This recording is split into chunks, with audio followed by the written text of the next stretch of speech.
नमस्कार दोस्तों, आप सभी का एक बार फिर से स्वागत है हमारे चैनल टेलविल में। आप सभी को नवरात्र के छठे दिन की हार्दिक शुभकामनाएं। आइए नवरात्र के छठे दिन सुनते हैं माँ दुर्गा के छठवें स्वरूप की कहानी। ओम देवी कात्यायन्य नमः। नव दुर्गा के 9 स्वरूपों में देवी के छठे रूप को देवी कात्यायनी के नाम से पूजा जाता है। माँ कात्यायनी की पूजा नवरात्रि के छठे दिन यानी षष्ठी को बड़े धूमधाम से की जाती है। देवी की महिमा को लेकर 2 कथाएं हिंदू धर्म में बहुत प्रचलित है। देवी के इस स्वरूप की महत्तम कथा ऋषि कात्यायन से जुड़ी होने के कारण उनका नाम कात्यायनी पड़ा। वही देवी की महिमा कथा दुराचारी महिषासुर के वध से भी जुड़ी हुई है। आइए सुनते हैं देवी कात्यायनी की कथा। देवी कात्यायनी का स्वरूप बहुत ही उज्ज्वल और ज्योतिर्मय है। इस स्वरूप में देवी की 4 भुजाएं हैं। इनमें से दाईं तरफ वाली ऊपर की भुजा अभय मुद्रा में है और नीचे वाली भुजा वर मुद्रा में। वही बाईं तरफ वाली नीचे की भुजा में तलवार और ऊपर वाली भुजा में कमल का पुष्प सुसज्जित है। देवी कात्यायनी का वाहन सिंह है। देवी कात्यायनी की कथा हमें देवी भागवत महत्तम और मार्कंडेय पुराण में मिलती है। पुराणों के अनुसार कद नाम के एक बहुत ही प्रसिद्ध महर्षि हुए थे। उनके एक पुत्र थे जिनका नाम था ऋषि कात्य।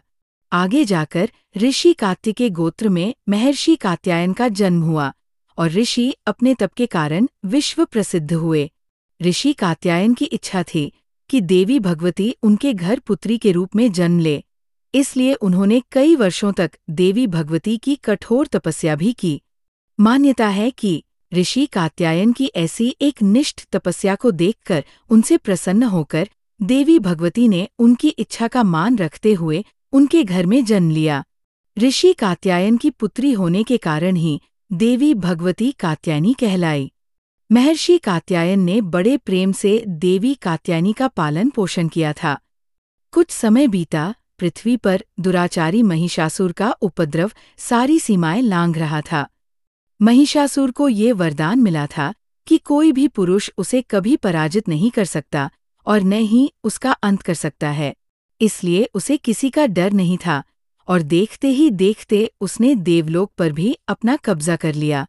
तभी भगवान विष्णु, प्रजापति ब्रह्मा जी और देवाधिदेव महादेव ने उसका विनाश करने के लिए अपने अपने तेज से मिलित एक देवी को उत्पन्न किया। मान्यता है कि महर्षि कात्यायन ने इन देवी की सर्वप्रथम विधिवत पूजा की थी, इसलिए देवी को कात्यायनी नाम से जाना गया। वही देवी कात्यायनी से जुड़ी एक और पौराणिक कथा के अनुसार देवी की उत्पत्ति महर्षि कात्यायन के यहाँ अश्विन महीने में कृष्ण चतुर्दशी को हुई थी। इसके बाद महर्षि ने शुक्ल, सप्तमी, अष्टमी और नवमी तक देवी की अपने आश्रम में विधिवत पूजा अर्चना की और दशमी को देवी के इस स्वरूप ने महिषासुर का वध किया था।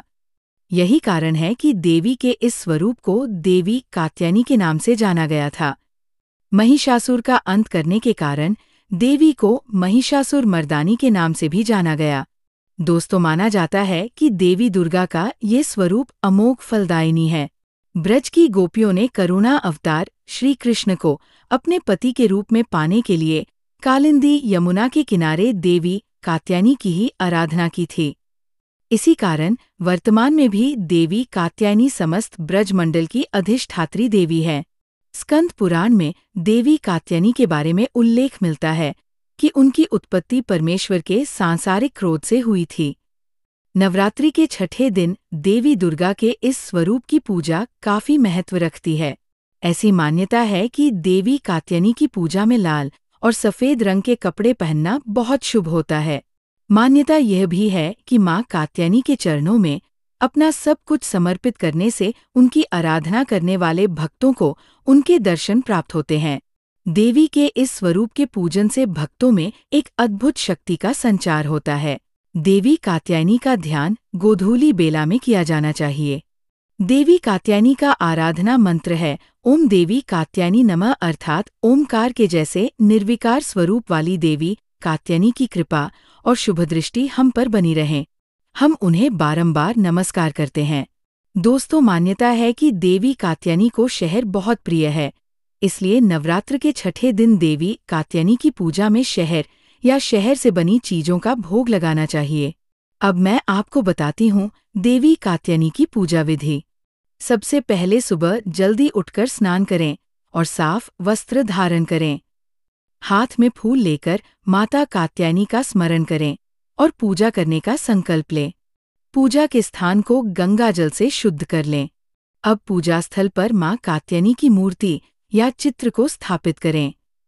मां कात्यायनी को रोली, कुमकुम, हल्दी, अक्षत और चंदन का तिलक लगाएं।